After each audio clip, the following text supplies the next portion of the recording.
Olá pessoal, meu nome é Jonathan Carvalho, eu tenho 35 anos, eu sou de Antonina, litoral do Paraná. Nascido em Curitiba, mas criado em Antonina, então eu me considero mais antoninense do que curitibano. E estou no montanhismo, né, desde 2009, onde tive a oportunidade de conhecer a montanha através da escalada no Morro da Anhangaba com o Ghost do Corpo de Bombeiros. E subi o morro e dali eu não parei mais, né. Eu sempre olhando de Antonina, da infância, assim, simples, eu imaginava que era tranquilo andar nas montanhas, porque a vista, para quem conhece lá de Antonina, você vê toda a cadeia do Ibitiraquira. Eu não sabia os nomes, né, mas via aquelas placas que brilhavam lá, que hoje eu sei que é o Morro do Siririca, lá, né, Pico do Siririca. Você vê o Farinha Seca, vê o Manumbi, mas imagina, pô, como que faz para andar lá? E acho que dá para andar por cima de todas elas, né? E aí eu fiquei fascinado quando conheci, eu já adulto, aí já com 21 anos, que não é o que a gente pensa, né? E cada vez que eu ia para a montanha eu ficava mais fascinado, assim, né? E eu fui conhecendo as outras montanhas. Comecei como qualquer pessoa ali, né? Indo no Anhangaba, depois Morro do Canal, uma rochidinha, aquelas caminhadas simples, você não tem equipamento, às vezes adequado, né? Vai com uma pessoa que já conhece, e assim que eu fui iniciando no montanhismo e posteriormente conheci a escalada. A minha vivência de montanhas também veio posteriormente através de corridas de montanha, né? Já fui corredor de montanha, já fiz ultramaratona também em montanha, então tive a oportunidade de conhecer alguns lugares através de competições, e aí em todos esses anos foi essa experiência que eu fui tendo aí com relação ao montanhismo. Daí devido a esse conhecimento que fui adquirindo, né, tanto nas vivências, né, andando em montanha, fazendo cursos, instruções ou até conversando com pessoas mais experientes, né, que a gente tem aqui no Paraná, referências, né, que acabei conhecendo nesse ciclo. Então adquiri um conhecimento que eu também tenho a oportunidade, né, de compartilhar com outras tropas, de outras organizações que não só na Força Aérea, né, por exemplo, da instrução de montanhismo também para o BOP, para o BPMOA, para o Ghost do Corpo de Bombeiros, né. Já participei de algumas atividades também de nivelamento ali, né, uma questão de resgate em montanha com o pessoal do Cosmo, com o pessoal do GRM, então é bem importante esse círculo aí, né? A gente vai fechando, conhecendo várias pessoas, então acabei, vamos dizer, sendo convidado para dar instrução justamente pela experiência que eu acabei tendo andando, assim, mas eu vou dizer que eu levo o montanhismo mais para a vida pessoal, assim, do que para a vida profissional, que a minha área profissional mesmo dentro da Força Aérea, eu sou músico, né, como eu já disse aí lá na página, lá, né, eu sou músico e militar da Força Aérea Brasileira. Na verdade, essa travessia, né, muitas pessoas, acho que, né, como montanhistas aqui do Paraná, da região, já tinham pensado em fazer, com certeza, né, conversando com alguns, assim, todo mundo sempre falou, pô, muita gente já pensou em fazer, mas ninguém nunca tinha feito. Mas, particularmente, era um projeto meu e do Daniel Meyer, né, que é um amigo meu, um grande amigo, irmão, lá de Bombinhas, que é corredor de montanha e ultramaratonista. Então nós sempre conversávamos quando ele vinha ao Paraná, assim, né, para nós fazermos, nós fizemos algumas travessias já por aqui, algumas montanhas, e conversava, pô, fazer, né, uma travessia lá do Capivari, né, e tocar direto até o Morro do Canal, eu sempre pensava. Então, na verdade, foi um projeto de anos, assim, eu acho que até de 2018 ou 2019, se não me engano, assim, nós temos, eu e ele fizemos até um grupo, vamos dizer, que era para coletar informações e tal. Esse grupo, eu até lembrei por esses dias depois da travessia, foi muito engraçado. Mas e aí, quando eu cheguei que eu ia estar de férias no mês de julho, né, eu já tinha falado para minha esposa, não, vou fazer uma travessia aí, botei na cabeça que ia fazer. Chamei o Daniel, mas ele está num momento diferente da vida ali, onde ele não pôde, né, participar da travessia.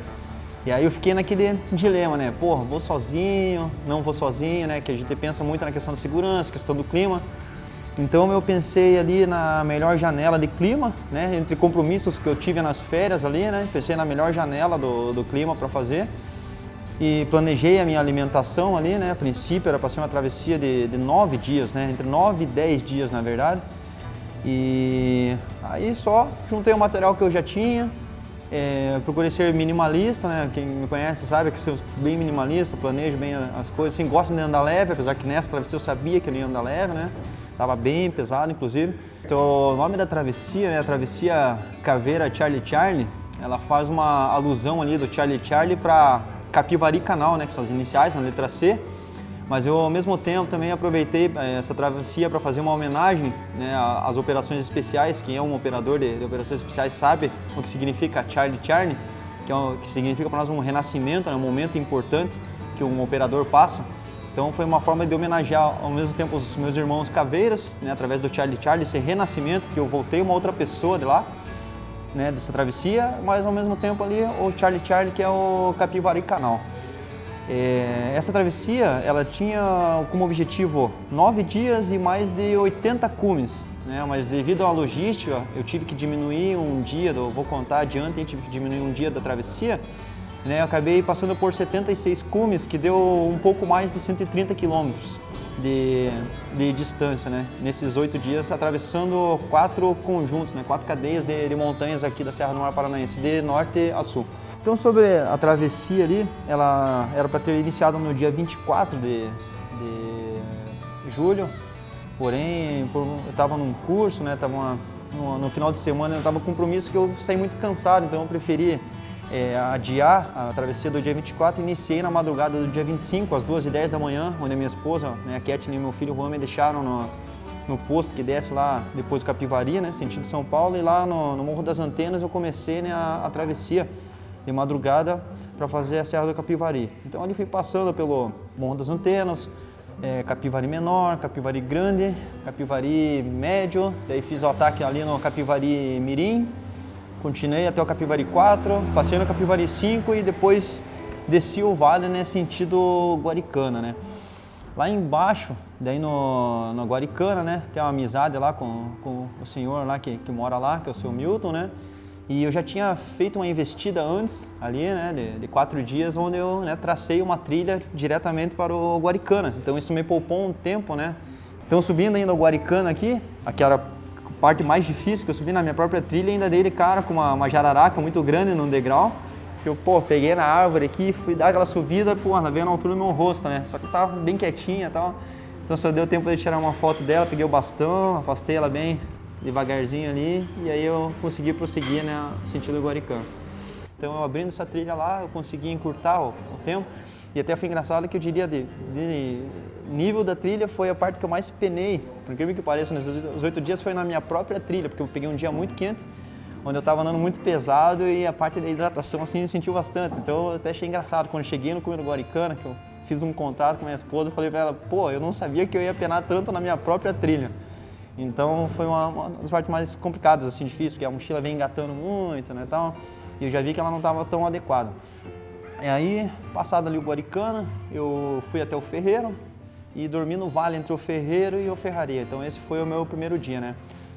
Deixar frisado que eu usei uma rede de selva, né, para dormir, então dormi sempre nos vales, não levei barraca, só tinha um telhadinho, uma rede, um isolante inflável na própria rede e um saco de dormir. Uma muda de roupa seca que eu trocava para dormir, apesar que nesse dia eu estava bem, assim, porque estava um tempo bom, né? Então foi essa minha logística e assim foi o primeiro dia. Já no segundo dia, né, um pouco antes do amanhecer, desmontei o meu acampamento e fui sentido Ferraria, né? Dei um tempo ali na Ferraria para curtir o nascer do sol, né? A vista bem bonita.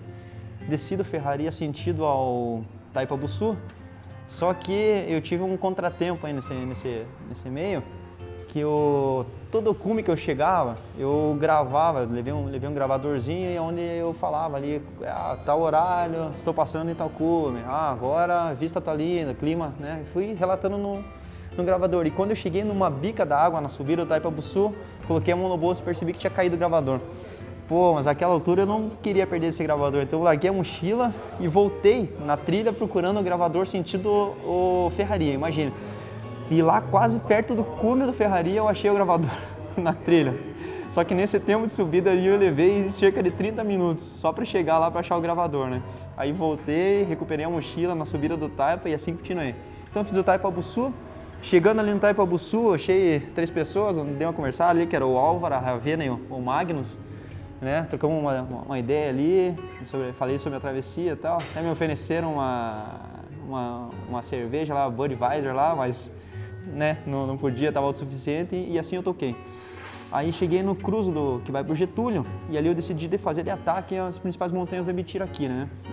Então, novamente, quando estava terminando de arrumar a mochila de ataque, ali chegou os três amigos ali que estavam no taipa, conversei mais um pouquinho com eles e parti sentido Caratuva. Fui pela chamada Band Express ali que o pessoal fala, né, que é uma trilha que o Gilberto Bandeira abriu do Itapiroca, ali ligando diretamente o Caratuva. Fiz a trilha da Conquista, descendo direto a cela lá do Caratuva com o PP, e aí lá passando pelo Pico Paraná, fiz o Taipabuçu, voltei ao Pico Paraná, onde encontrei mais alguns amigos lá do Rio Grande do Sul que estavam lá, que era a Fernanda, o Jason, a Lu e o Pedro. Depois fiz o União e Ibitirati, voltei ali ao cume do Pico Paraná e depois passei nos Camelos, fiz de ataque ainda ao Itapiroca, recuperei a minha mochila no Cruzo do Getúlio e desci o Getúlio até a Fazenda Rio das Pedras, né? Aí dormi lá embaixo na Fazenda Rio das Pedras, mas eu me sentia que ele tinha muito cansado pelo calor, pelo peso que eu estava levando, minha mochila ainda não estava confortável. Foi onde eu decidi que naquela noite ali eu ia dormir 100 horas para acordar no outro dia. Então eu dormi bastante mesmo, sim, aproveitei bem. Acordei às 9 da manhã no outro dia, sem pressa alguma. Aí eu abri toda a minha mochila, abri todo o meu equipamento e comecei a tirar coisas dele que eu acho que eu não precisava. Então eu tinha 2 canivetes, fiquei com um. Tinha 2 bússolas, fiquei com uma. Tava levando uma garrafa, estilo essas Stanley, assim, né? Pô, super pesada, mesmo vazia. Falei, não, tira essa garrafa aí, vou achar uma PET no lixo ali e vou levar uma PET. Então eu comecei na verdade, eu queria diminuir um pouco o peso da mochila e também o volume dela, porque a parte traseira dela que estava muito alta, engatando muito nas partes fechadas, então eu queria tirar aquela parte, diminuir o volume dela vertical. Então, meio-dia do terceiro dia, eu parti sentido Camapuã, achando que ia fazer a trilha ali em umas 3 horas e meia, 4 horas, né? Só que é uma trilha secundária, uma trilha que poucas pessoas conhecem, né? Que dá acesso às paredes de escalada do Camapuã. E eu peguei a trilha totalmente fechada em alguns trechos, então eu tive que abrir a trilha de Samambaia ali. Teve lugar que eu tive que tirar a mochila, passar o mato primeiro para depois passar com a mochila, sabe? E acabou que eu cheguei no pé da rampa do Camapuã às 6h30 da tarde. Meu planejado era chegar lá às 4, né? Então eu já cheguei quase anoitecendo, cheguei bem cansado também. E aí eu escalei a parede, né? Então dá para dizer que teve uma escalada nessa travessia, que foi essa parede do Camapuã ali do lado, acho que é norte ali, né? Noroeste dele ali. Solei, né, a parede, só que com a mochila pesada é totalmente diferente de quando você está escalando, né? Então dava alguns passos, dava aquela respirada, não podia levantar porque desequilibrava, podia ir para trás e rolar a rampa inteira, né? Sempre olhando e vendo o penhasco, né? E aí chegando perto do cume do Camapuã, já estava bem escuro mesmo, daí eu decidi que eu ia dormir por ali. Eu achei, tem uma caverna, né, para quem conhece aqueles pedaços lá, acho que tinha uma caverninha que eu já conhecia, já tinha passado por lá.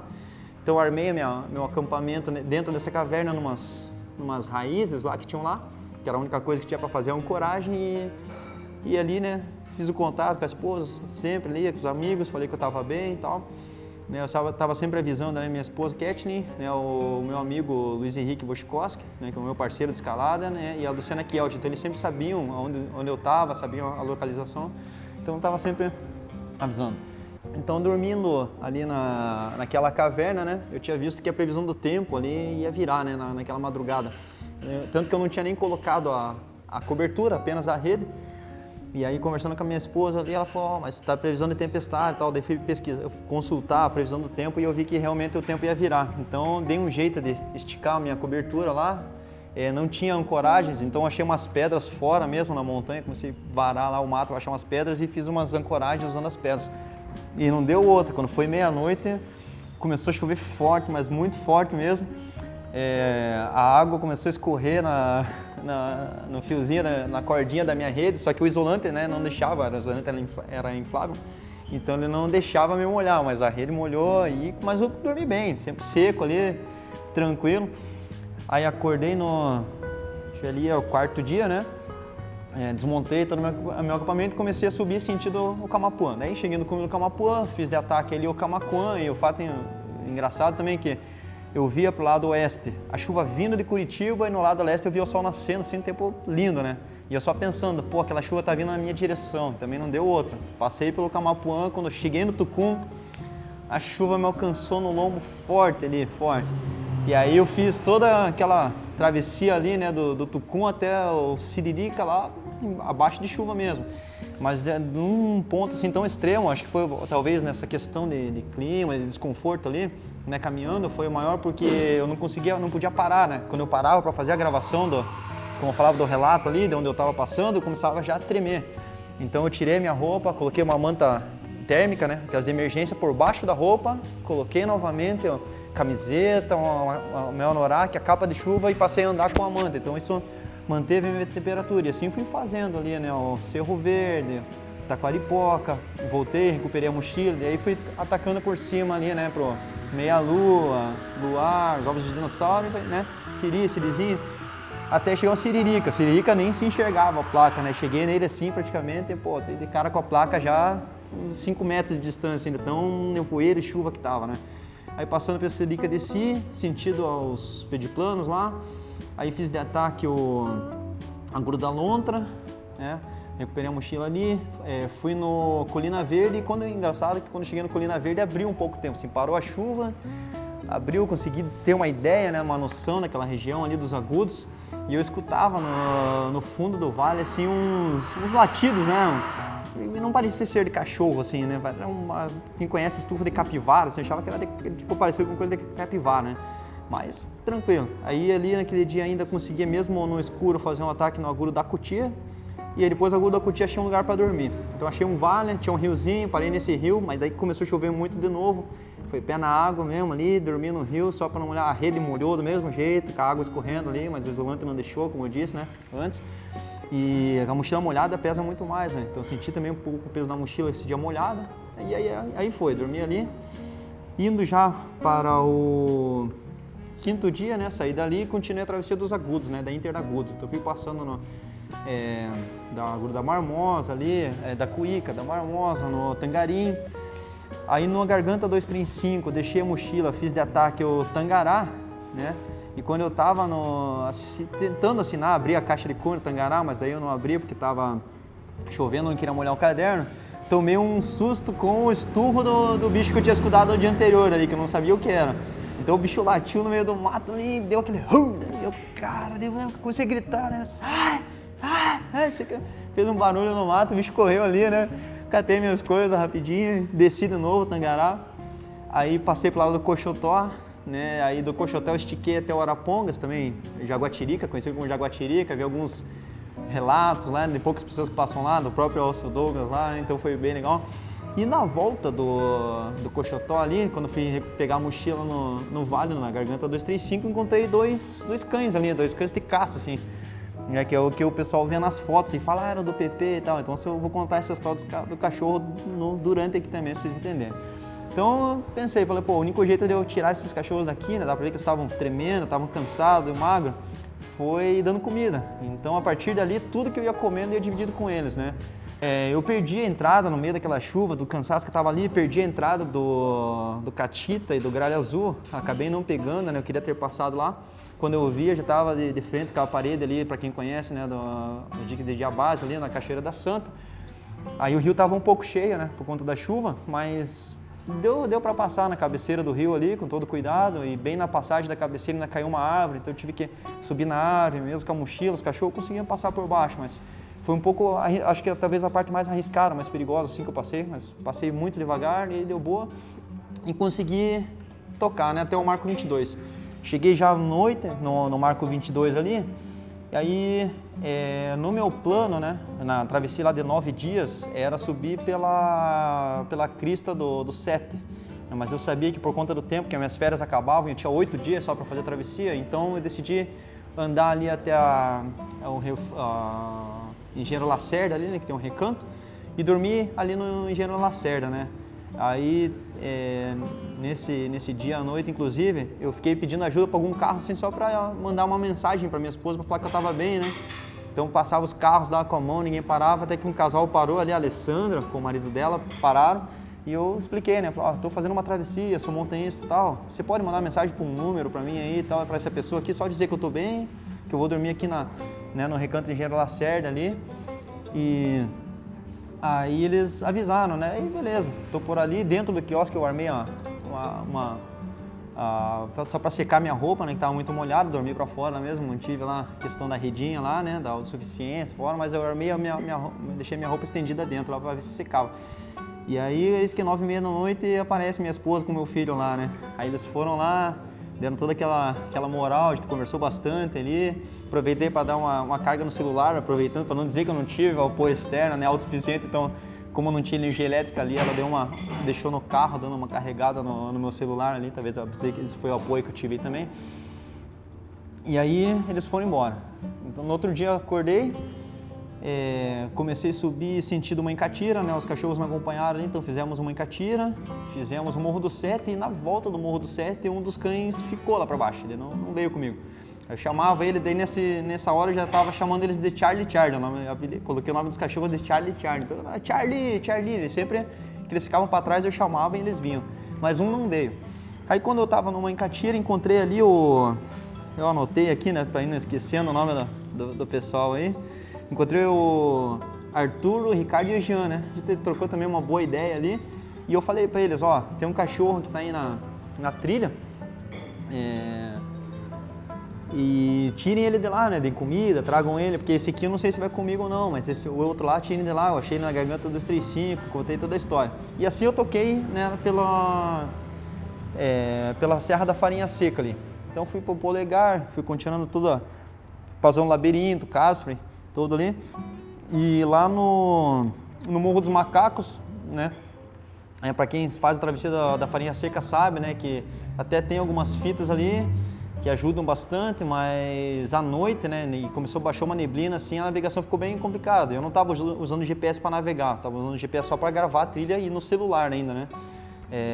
Então eu usava muito a bússola, por incrível que pareça, eu olhava ali no GPS as curvas de nível, né, no GPS não, no celular das curvas de nível que eu tinha do Wikiloc, né, eu estava gravando, e pela curva de nível eu pegava mais ou menos o rumo ali, né, do azimuth onde eu tinha que ir e via a predominância daquelas trilhas. Então eu sabia se eu estivesse saindo só pela bússola de dedo que eu estava levando ali, mas dava para ir, né, sempre olhando bem. Mas abaixou a neblina de um jeito que eu comecei meio que a me perder ali, bater cabeça, voltava no mesmo lugar, não achava mais nada. E aí fui ali e falei, não, acho que era 8h30 da noite, eu falei, é hora dele parar, né, não se arriscar.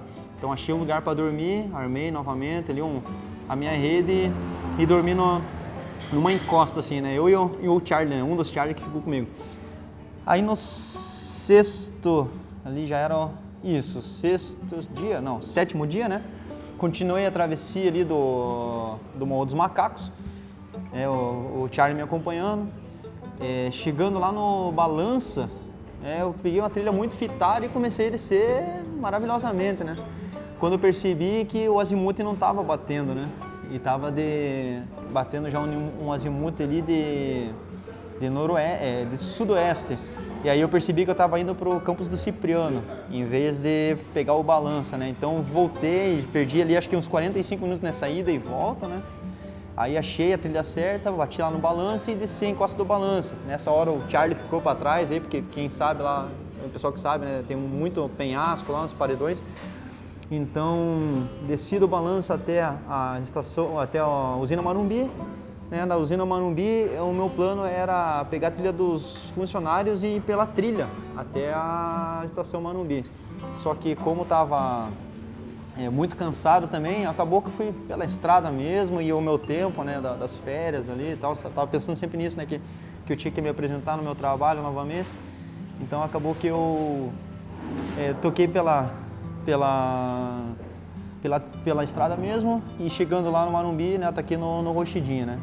Aí do Rochidinha em diante ali, eu fui para dentro da vila, ali armei a minha rede no mato também, perto da casa do Sabe, para quem conhece lá o Marumbi, né, fui para trás da casa do Sabe, agarrei o mato lá e eu não queria perder o Charlie, né, que eu sabia que o último dia que eu tinha para fazer tinha muita parede, grampo e tal, e eu prendi o Charlie lá, avisei os caras do IAT, que eu ia terminar a travessia e recuperar o Charlie alguns dias depois ali, então deixei ele preso lá com a cordinha, dormindo dentro do mato mesmo, e aí no último dia aí, né, fiz o conjunto Marumbi aí, terminando a travessia. Então no último dia, né, eu fiz a travessia do Marumbi, chegando ao Morro do Canal lá às 23h30, e no meio do caminho encontrei também o Rudy, o Lucas e o Enders, né, que me deram uma moral ali, Fiquei caminhar 8 dias sozinho, né? Encontrei poucas pessoas, conversei com poucas pessoas, então foi um momento de muita reflexão esses 8 dias, né?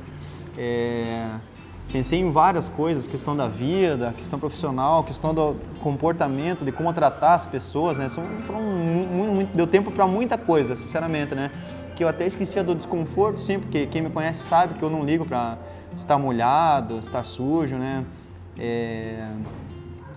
Tomar banho frio, esse tipo de coisa, então eu tomava banho frio mesmo ali, mesmo com a maior tranquilidade, mesmo nas temperaturas que estavam. Depois que andando a gente não sente, mas né, conversando com as pessoas falaram que aquele dia estava fazendo tipo 5, 4 graus, assim, e eu não sentia isso, porque à noite eu estava no saco de dormir, no conforto, e durante o dia eu estava andando, né, mesmo que molhado, então eu não percebia esse frio que fez todos esses dias, né. Eu até falei no relato lá na página, né? A pergunta da Marusa para mim foi qual a maior dificuldade que você sentiu, né? Por incrível que pareça, a maior dificuldade era querer parar nos cumes para curtir o visual e não poder, porque assim, é muito lindo, né? As vistas que eu tive, as oportunidades de ver as montanhas de vários ângulos diferentes, né? E qualquer paradinha que eu dava só para gravar, escrever num livro de cume e tirar uma foto era 10 minutos. Só que se você parar para pensar, você parar 10 minutos em 6 cumes, é 1 hora do dia que você perde de luz andando, né? Então eu pensava muito nisso. Então às vezes eu passava no cume, dava aquela olhada rápida assim, gravava e tocava. Eu não pude fazer isso, né? Então era uma coisa que com mais dias eu queria fazer mesmo, parar ali uns 15 minutos em cada um e sem pressa alguma, assim. Então a questão do tempo não foi porque eu sou mais rápido, porque o cara, igual alguns falam, o cara é um monstro. E não é isso não. A questão do tempo é porque eu tinha... acabava minhas férias e eu tinha que terminar a travessia logo, assim, né? Tanto que me custou esse um dia que atrasou a minha travessia, custou alguns cumes, que eu queria ter pego e acabei não pegando, mas também não liguei para isso, né? Então, em vez de mais de 80, acabou dando os 76 cumes, assim. Então, eu acho que a experiência foi mais, assim, de vivência, de vida, de reflexões, do que de conhecer trilhas e conhecer os lugares que eu passei ali, sabe? Acho que foi muito aprendizado na questão da vida mesmo, assim. Com relação à alimentação, né? Eu tenho uma alimentação vegana, né? Para quem conhece. Então eu sou bem simples, assim, tento ser bem simples na questão da alimentação. Então acho que as coisas mais caras que pode dizer que eu comprei, assim, caras não, né? Mas é o custo do material, não tem como. Foi alguns alimentos liofilizados, né? Peguei alguns sachês de comida liofilizada, então peguei 10, como eu planejava ali para 10 dias em princípio. Foi aqui, inclusive, na alta montanha mesmo, então procurei os sabores que eram de vegana, então tinha fungo ali, tinha arroz com milho, alguns macarrão com feijão. Então essas eram as minhas refeições principais, vamos dizer, que era o que eu ia fazer à noite, né? Para aquela comida quente. Já para comer durante o dia, foi só torrone com paçoca, então foi isso que eu comi durante o dia. Então aquele lanche rápido era só acessava o torrone ali com paçoca. O café da manhã eu tinha feito já uns sachês assim, naqueles pacotinhos de geladinho, né, com leite de soja ali, com Nescau e Nescafé, então já deixava pronto, colocava uma água quente, comia uma clube social, levei um pacotinho de clube social para cada dia, então foi bem racionado mesmo, assim, era um pacotinho de clube social para cada dia. Levei 2 pacotes daqueles pães assim, estilo Rapidez, né, que tinham 9 em cada um, então planejei 2 para cada dia também ali. E levei uma bisnaga de maionese Hellmann's vegana, então eu pegava esse Rapidez ali, jogava uma maionese, fazia um charuto ali e comia, né. E para complementar aquela questão da comida da noite ali, eu levei também 6 macarrão ali instantâneo, tipo Cup Noodles, só que tirei do copo, né, coloquei só num pacote para diminuir o volume, que complementavam aquela comida liofilizada junto com alguns pacotinhos de sopa Vono, né, que era para dar um sabor, que a comida liofilizada ela não é temperada, né, então o Vono dava uma complementada no sabor. Do segundo dia em diante, eu percebi que eu comia muito à noite e de manhã eu acordava com muita fome e o café era muito reduzido, né, só aquele cafezinho com a clube social ali. Então o que eu passei a fazer do terceiro dia em diante? Eu passei a comer metade da comida liofilizada na janta, só para safar a fome da noite.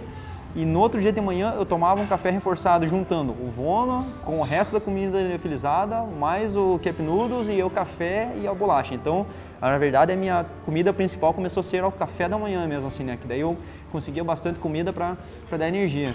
Durante o caminho eu também tive algum anjo, uma pessoa que deixou um pacote de bala de goma na caixa de cume do Tucum.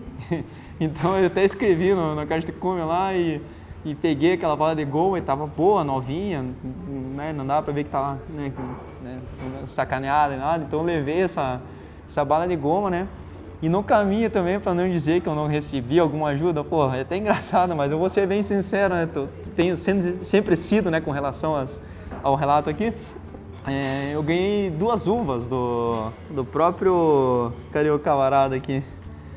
Lembrei aqui do Álvaro e da Ravena lá, e do Pedro e do Magnus, né? Eles, pô, abriu um pote de uva. Daí eu falei, não quero não, eu tô autossuficiente. Aquele, não, pega aí. Daí eu peguei uma uva. Pô, cara, eu até brinquei com ele, se eu pegar só uma uva, eu não tô sendo autossuficiente, né? Os caras, não, enche a mão. Eu falei, não. Daí peguei mais uma. Então, a única ajuda aí que eu recebi aí foram 2 uvas aí do Álvaro aí, dá pra dizer, né?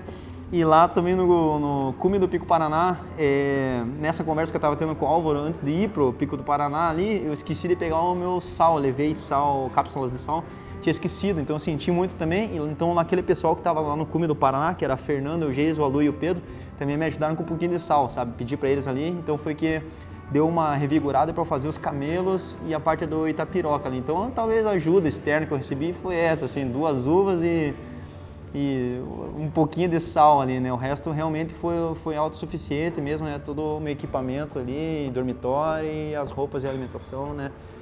Foi sozinho mesmo. Com relação à preparação, né? Assim, eu posso dizer, né, modéstia à parte, que eu não me preparei para a travessia fisicamente, sabe? Porque eu sou uma pessoa assim que eu já me mantenho ativo, né? Eu treino só em montanhas, assim, gosto de caminhar em montanha, corro só em montanha, bem difícil correr em rua ou outros lugares. Gosto de pedalar também, né? Eu faço corrida de aventura, então eu pedalo, remo. Então, para quem tem interesse, né, em tentar repetir essa travessia, né, primeiro que vai ter que ter um bom preparo psicológico, né? Nesse caso eu fui sozinho, então, pô, eu gosto de andar sozinho, não tenho problema com isso, né? Agora, para pessoas que não são acostumadas com isso, então ter uma outra pessoa junto ali vai fazer diferença. Eu gosto dessa minha companhia, podemos assim dizer, né? Reflito sobre muitas coisas e tal, quando possível compartilhava com algumas pessoas pelo celular, então tive aquele contato, não pode ser que eu não fiz sozinho ali, né, mas andando sozinho, né. E outra questão, né, que não é aconselhável, né, apesar de eu ter feito, é assim, ir sozinho, porque a questão da segurança é bem importante, né, eu fui com capacete, para você ter uma ideia, fui sempre com muito cuidado nas partes que tinha descida com cordas, com grampo, tomando um cuidado especial para não torcer o pé, porque não vale errar, né, nesse tipo de travessia. Se você está em 2, mesmo assim não vale errar, porque você vai comprometer o teu amigo para buscar uma ajuda ou até te tirar de lá. Sozinho, então imagina, né, nem pensar.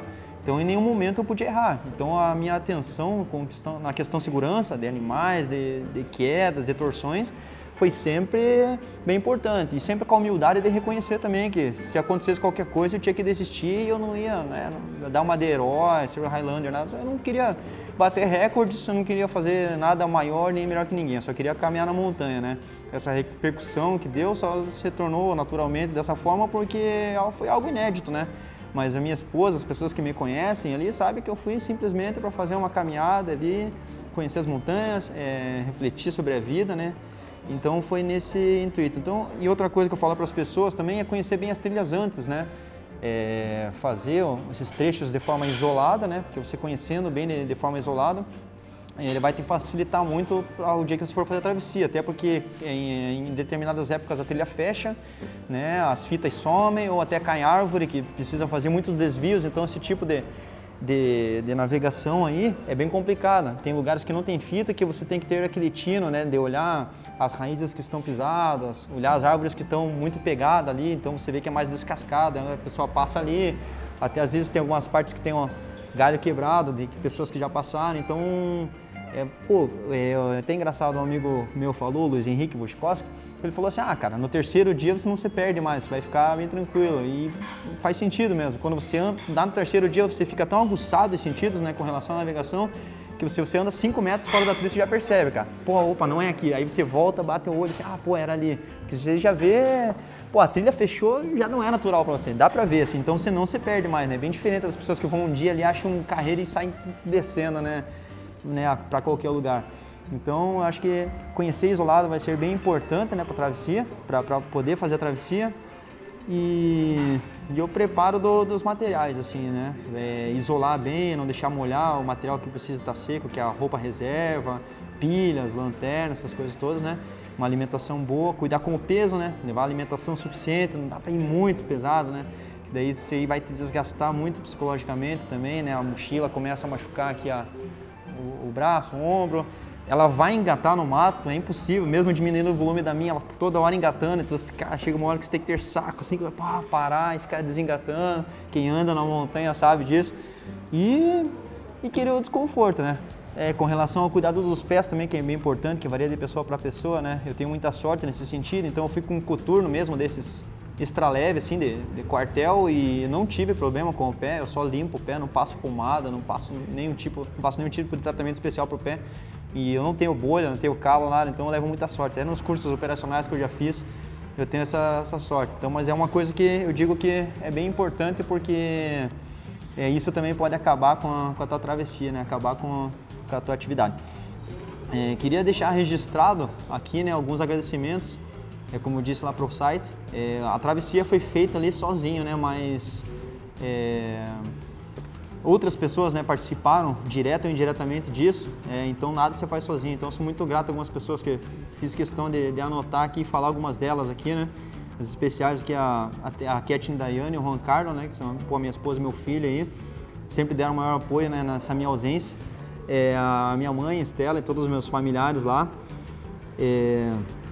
a Marielle Gonçalves, o Luiz Henrique Buchikowski, né, que é meu grande irmão, parceiro, escalador, que teve todo o tempo ali monitorando também, né, meu trajeto, a Luciana Kelt, o Daniel Meia, a Liana também, que não pôde participar, o Lúlio da Rosa, o Thiago Falati, o Thiago Oliveira, o Israel Furman, né, o Gustavo Manes, meu parceiro de trilha aí também, o Nilton, do lado do Guaricana, o Ronaldo Franzen, nativo, né, meu grande amigo, grande irmão aí, meu pai aí, me adota aí, o Rafael Vogic, que da Alta Montanha, tem uma grande importância, ele sabe disso, porque aí, obrigado aí, Rafael, também, o Getúlio Vogeto, o Heitor Canale, o Gilberto Bandeira, o Bruno Calvetti, o Hugo Sestane, o Luiz Efgen, grande amigo, o Jonathan da IAT lá e, né, outras pessoas aí que me ajudaram, né, e também agradecer ao meu patrocinador, né, o Mountain Bee.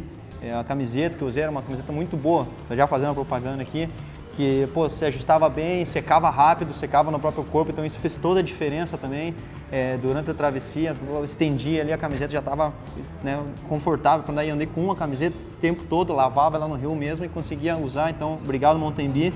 E alguns apoiadores, né, os restantes dos materiais ali, de calça e vestuário foi Conquista, né, então procurei usar os materiais locais aqui, né, ajudar a fortalecer a nossa galera aí que faz esses materiais para o escalador. Então a Conquista, montanhismo, alto estilo, né, mochila que eu usei aí, o BOP, né, o BOP, o Batalhão de Operações Especiais da PMPR, Grupo de Operações Socorro Tático, Gralha Azul Expedições, Campo Base, ginásio de escalada aí, Marumbi Montanhismo também, Clube de Orientação Gralha Azul, que eu faço parte, é mega distribuidor, grande apoiador também, Sindacta 2 e o Colégio Militar de Curitiba, né, a equipe Avanço e a Fazenda Rio das Pedras. Agradeço todo esse pessoal aí. Além de agradecer ao Alta Montanha pela oportunidade de compartilhar um pouco da minha travessia aí, né, e levar o montanhismo, né, brasileiro aí a cada vez mais longe. E mensagem que eu digo para as pessoas aí, né, para fechar aqui, é cuidar das nossas montanhas, né, que respeitar os acessos, a forma de se portar na montanha. Eu sou lá de Antonina, todos os rios que descem lá em Antonina vêm dessas montanhas que eu caminho aqui em cima, então com relação a lixo, a excrementos, essas coisas todas aí, né, você levar à frente a ideia do projeto e do Shit Tub, né, fazer com que os parques tenham e cedam ali para as pessoas que vão acampar lá. Para mim tinha que ser um item obrigatório, para as pessoas não fazerem mais, né, os dejetos aí na montanha, porque toda a água que a gente bebe lá embaixo no litoral vem aqui de cima, né, então deixa essa mensagem aí, que isso aqui daqui para frente, há muitos anos aí, pode prejudicar a gente, então essa conscientização, né, usar o fogareiro em vez de fazer fogueira na montanha é coisa que todo mundo já sabe, né. Então, um apoio maior, né, dos voluntários, dos clubes aí, e apoiar o IAT, né, não segregar, e sim a gente procurar se unir, agregar aí para ter um controle legal dos parques, né, dos acessos aí, e cuidar da montanha, que é uma paixão para todo mundo aí, né, é para mim, eu sei que é para muita gente, mais experiente e que faz muito mais coisas que eu aí, né, com relação à montanha. Então esse é o recado que eu deixo aí para cuidarmos mesmo das montanhas aí, manter essa paixão e passar para nossos filhos, netos e gerações aí. Muito obrigado pela oportunidade, Alta Montanha. Agradeço a presença aqui dos amigos presentes aqui, o Alan Jacob, que está, né, do GRM, está junto aqui comigo aqui, ao Renato e o Lucas aqui, que está na cinegrafista aqui. Muito obrigado, pessoal. Um abraço.